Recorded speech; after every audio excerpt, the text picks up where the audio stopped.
The morning everything changed, I was standing in my own garage staring at a stack of cardboard boxes that weren't mine. I didn't move for a good minute, just stood there with my coffee cup in my hand looking at what used to be my workshop. Shelves I had built myself, pegboard I had hung myself, a workbench Gloria, and I had sanded and painted together on a Saturday afternoon 12 years ago. All of it was still there, technically, but you couldn't see most of it anymore. Cardboard boxes were stacked from the floor, almost to the ceiling along the entire back wall. A folding table sat in the corner with a printer on it and a laptop open next to a stack of bubble wrap. There were shipping labels printed and stacked near the door. My name is Harvey Hartwell. I'm 66 years old. I spent 34 years as a licensed electrician in Columbus, Ohio, before I retired. I wired new houses, rewired old ones, and did commercial work on the side when the schedule allowed. I know how to build things, and I know how to fix things, and I know how to look at a space and understand exactly what belongs there and what doesn't. That garage was mine.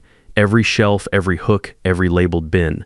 My late wife Gloria helped me design the workshop side. We talked about what we'd make in there together once I retired. She didn't live long enough to see that happen. But the space was still hers as much as it was mine, and somebody had turned it into a shipping depot without once asking me. I went inside. I poured the rest of my coffee down the sink. I didn't say a word to anyone, not yet, but I made a decision that morning. I was done waiting for things to get better on their own. Let me tell you how we got there, because none of this started with the garage. My daughter, Nadine, is 32. She's a registered nurse at a hospital on the east side of Columbus, works long shifts, takes it seriously. The kind of person who remembers details about her patients that most people wouldn't bother to keep track of. I have been proud of her since she was about 4 years old, and I don't expect that to change. After her mother passed from cancer 5 years ago, Nadine and I got closer in the way that grief sometimes pulls people together. She called more. She visited more. We figured out how to be a smaller family without falling apart. She met Clifford Pruitt about 3 years ago. He's 36, works in real estate sales, knows how to walk into a room and make people feel like he was looking forward to seeing them specifically. First time I met him, he shook my hand and said, "Nadine talks about you all the time, Harvey. I've been looking forward to this." Good eye contact, firm handshake. Remembered my coffee order from one mention in passing. I told myself I was being cautious for no reason. Nadine was happy, and that was what mattered. They got married last spring in a small ceremony outside the city. I walked Nadine down the aisle. I held it together until the moment she took his hand, and then I didn't. I'm not ashamed of that. 4 months ago, Nadine called me on a Sunday afternoon. She said the Columbus housing market had gone sideways, that she and Clifford had been trying to save for a down payment but kept getting outbid on everything in their price range. She asked very carefully if they could stay with me for a few months while they saved more and waited for the market to settle. She said she knew it was a lot to ask. My house has 3 bedrooms. I've lived alone since Gloria passed. The place is paid off and half the rooms sit empty most of the year. I said yes without hesitating. She's my daughter. That's not even a decision. That's just what you do.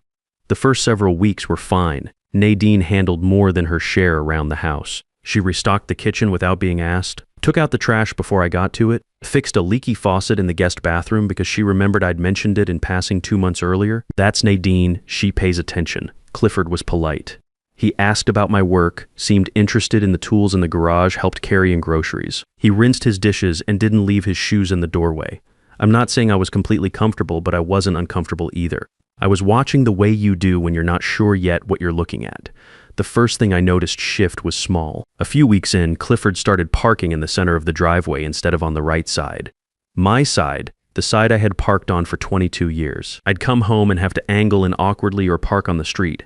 I mentioned it once, easy, no edge to it. He said, "Oh, absolutely my fault," and moved the car that evening. 3 days later, he was back in the center of the driveway. I let it go. I told myself it was nothing. Parking habits are parking habits. Then one Saturday morning, I went out to the garage to do a small repair job for my neighbor Marvin Colby, who's been my friend since our kids were in the same elementary school, and who retired from electrical work about 2 years before I did. I opened my main toolbox and stopped. The pegboard above it had been rearranged. My tools were all still there, but they were on the wrong hooks, grouped differently than I kept them. Someone had gone into my workspace and moved my things around without asking. I stood there for a moment. Marvin was watching from the driveway. He said something wrong. I said, "No. Give me a second." I put everything back exactly where it belonged. I didn't mention it to Clifford, but I started paying a different kind of attention after that. About 6 weeks after they moved in, Clifford sat down with me at the kitchen table after dinner one evening. Nadine was in the other room. He said he had been thinking about ways to contribute more to the household and that it made sense for him to take over managing the utilities. Electric, internet, water. He said he was good with numbers, that he could probably find savings on my current internet plan, and that it would free me up from the hassle of tracking it all. I looked at him for a moment before I said anything. I said, "I've been managing my own bills for 40 years, Clifford. I'm good." He nodded and smiled and said, "Of course, just a thought." 2 weeks later, he brought it up again.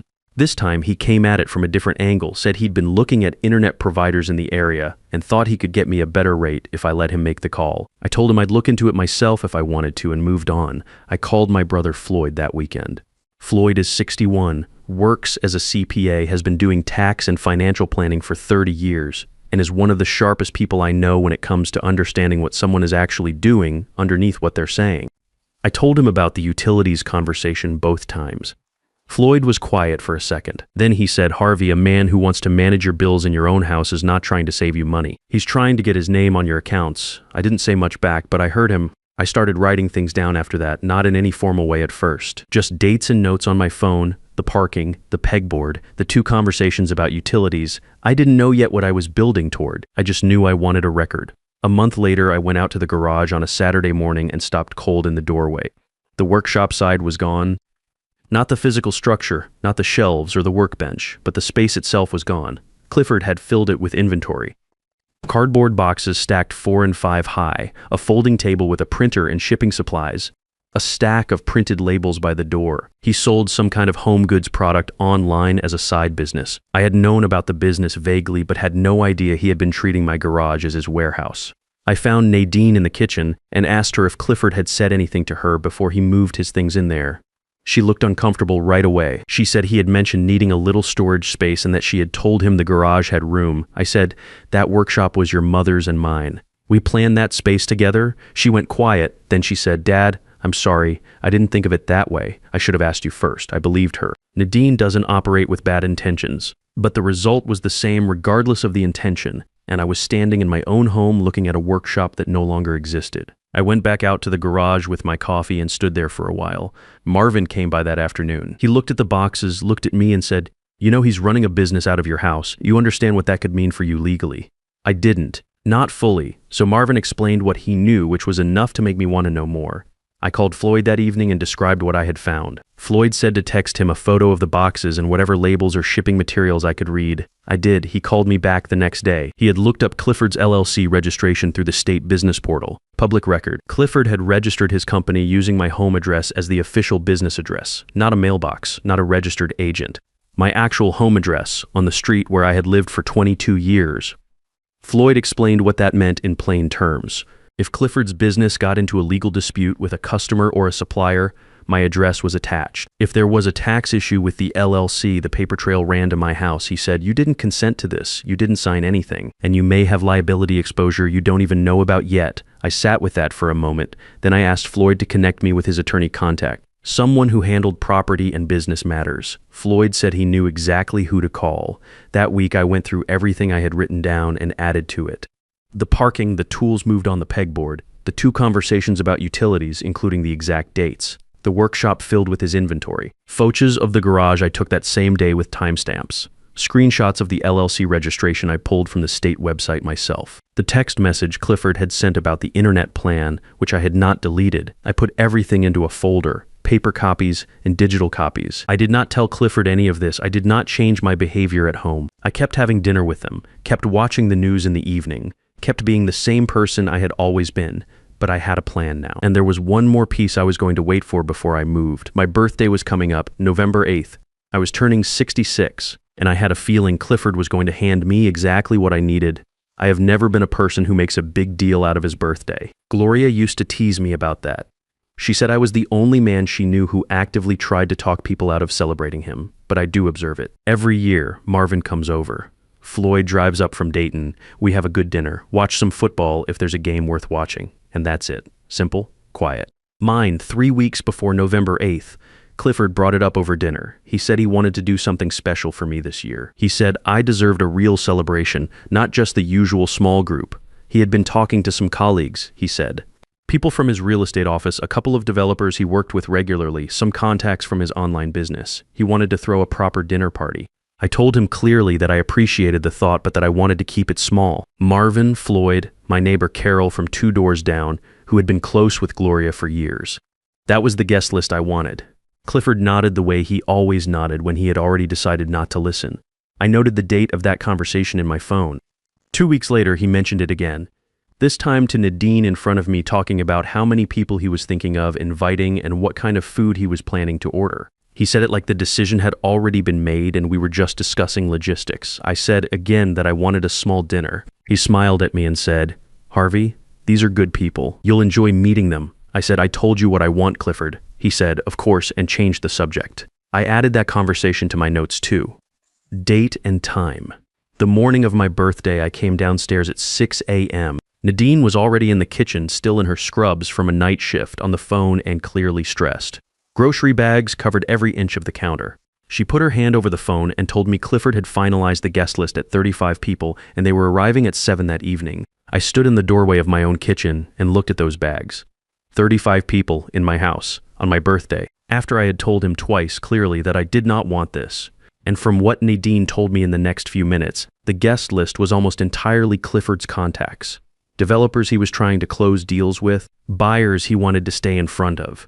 A couple of people from his online business network. He had taken my birthday and turned it into a networking event. He had taken my house and turned it into his venue. I went back upstairs. I sat on the edge of the bed and looked at the window for a minute. Gloria had a saying she used when someone was pushing past a line they had been shown clearly. She would say, "Harvey, don't let anyone take what you built." She said it to me more than once over the years, usually when I was being too patient about something that didn't deserve my patience. I heard her say it sitting there on that bed as clearly as if she were in the room with me. I came back downstairs.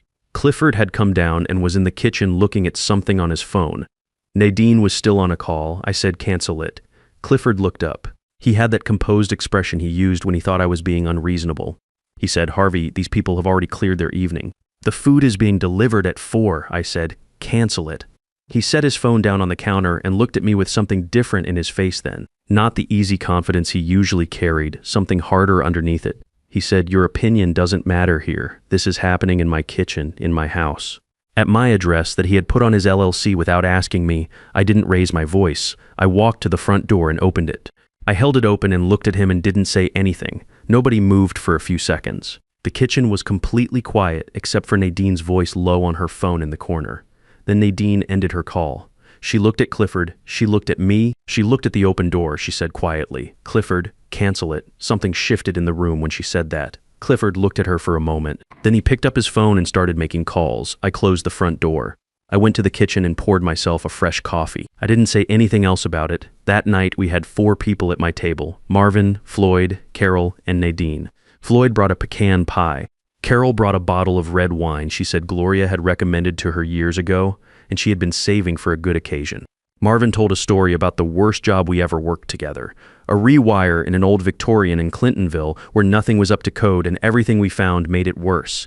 And we laughed the way you laugh at something that was only funny in retrospect. It was a good evening, the right evening. Clifford sat at the far end of the table. He ate quietly, answered when someone spoke to him, and did not look at me directly for most of the night. I had expected to feel some satisfaction about that. I didn't, particularly. I just felt like I was finally sitting at my own table. 2 days after my birthday, I asked both of them to sit down with me at the kitchen table after dinner. No preamble, just ask them to sit. I had the folder in front of me. I did not open it right away. I started by telling them, in order, everything that had happened since they moved in. The parking, the tools rearranged on the pegboard, the 2 conversations about utilities, the dates of both, the workshop filled with inventory without asking.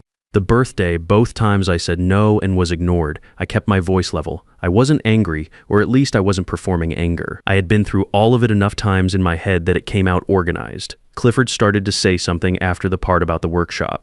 I held up one hand and said, "I'm not finished." I told them about the LLC registration.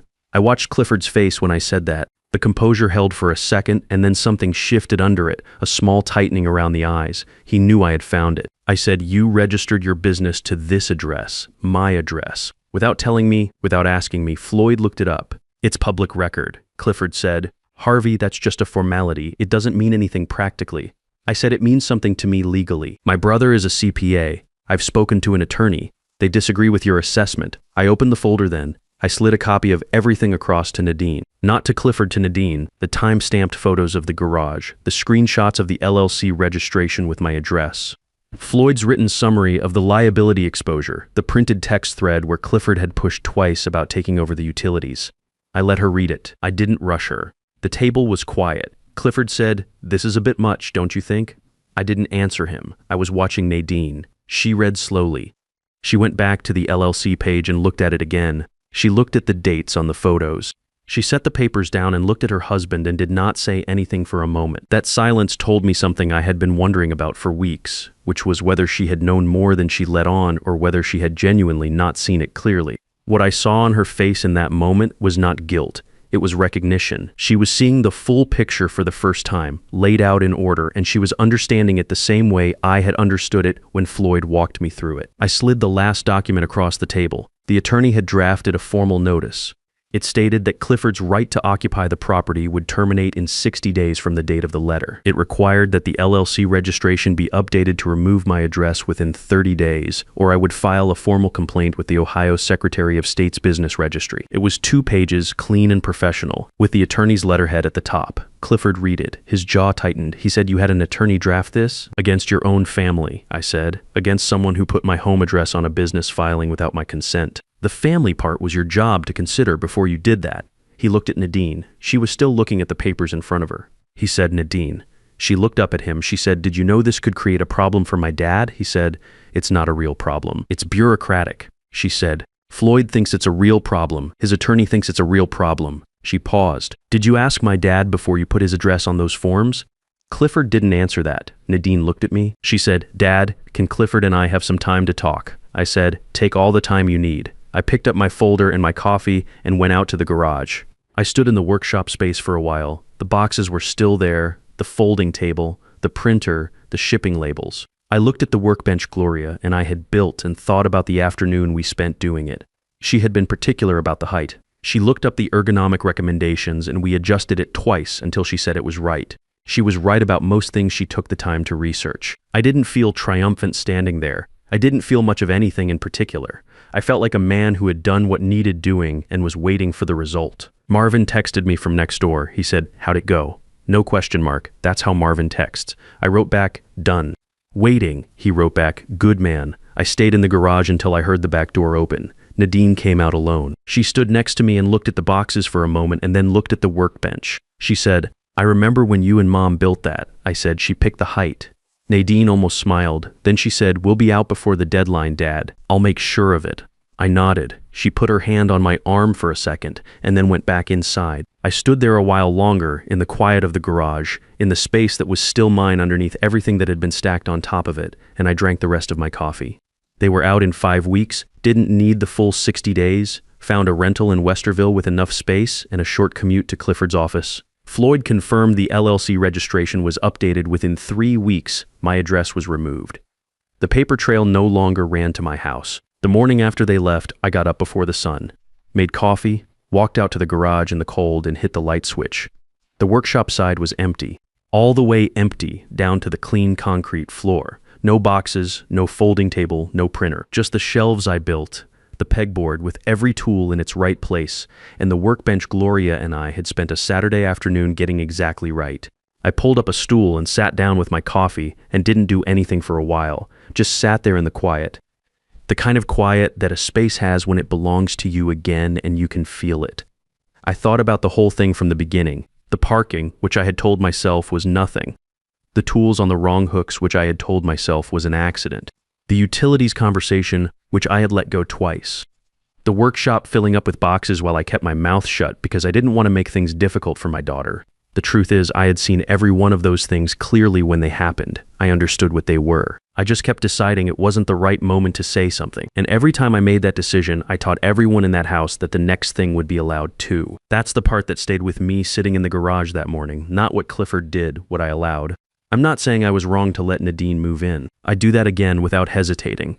And I'm not saying Clifford is the worst person I've ever encountered. He's calculating and he's careless about other people's boundaries, but I've known worse. What I'm saying is that my patience, which I had always thought of as one of my better qualities, had been operating for months without any backbone behind it. Patience without a line you're willing to hold is just a longer version of giving in. Nadine calls me twice a week now. We've had dinner 4 times since they moved out. Last month, she showed up on a Saturday morning by herself, and we spent a few hours reorganizing the garage together. She knew where most of the tools belonged from helping me out there when she was a kid. We didn't talk about Clifford much. We talked about Gloria, about the workbench, and how her mother had looked up the measurements 3 different times before she was satisfied. That was a better conversation than anything we'd managed in the months they were living here. I think what happened underneath all of it is that I had confused being a good father with being an easy one. I thought saying yes to everything that came through my door along with my daughter was part of loving her. It isn't. You can love someone completely and still hold the line on what's yours. Those 2 things don't work against each other. Knowing the difference is what I should have understood at the start, but I know it now. The workshop is mine again. The tools are where I put them. My address belongs to me and nobody else. And on weekend mornings, I sit on that stool with my coffee, and the garage door cracked open, and I listen to the neighborhood wake up, the way I did for years before any of this started. Some things, once you take them back, settle right into place like they were never moved. That workbench is one of them. So is the feeling of being comfortable in your own space. You can lose it slowly without realizing it's going, and you can get it back, but you have to be willing to do the thing you've been putting off. If something in this sounds familiar to you, if there's a corner of your life that doesn't feel like yours anymore, decisions getting made without you, someone using your name and your space and your good nature without once stopping to ask, I want you to hear this clearly. You're not being difficult when you hold the line. You're not being unreasonable when you say enough. You're not failing anyone by remembering that what you built is yours. The garage is yours. The table is yours. Your word in your own home is the one that matters most. Don't wait as long as I did to act on it.